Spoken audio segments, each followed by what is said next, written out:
তুই নিজে আয়, তোরে সুদ্ধা তাম দুনিয়া জ্বালাই দিতে পারি, ইব্রাহিমের এক গাছা পশম জ্বালাইতে পারি না।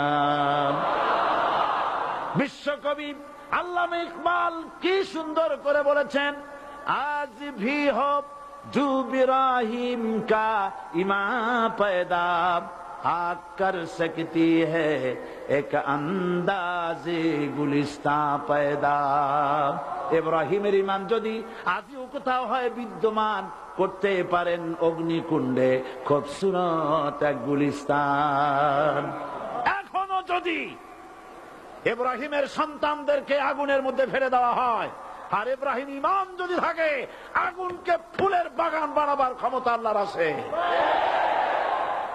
চিরকাল আল্লাহ পাক এই কালেমাকে দিয়েছেন আল্লাহর সার্বভৌমত্বকে প্রতিষ্ঠা করার জন্য। আয়াতুল কুরসি শুধু পড়ে বুকে ফু দেওয়ার জন্য নয়, পড়েন আমার সাথে, আল্লাহু লা ইলাহা ইল্লা হুয়াল হাইয়ুল কাইয়্যুম।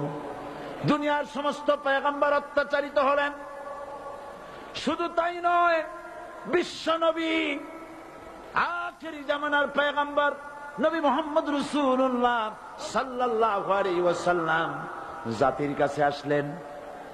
তিনি এসে বললেন, ইয়া আইয়ুহান নাস কুলু লা ইলাহা ইল্লাল্লাহ। প্রথম দাওয়াত শুনছেন কথা?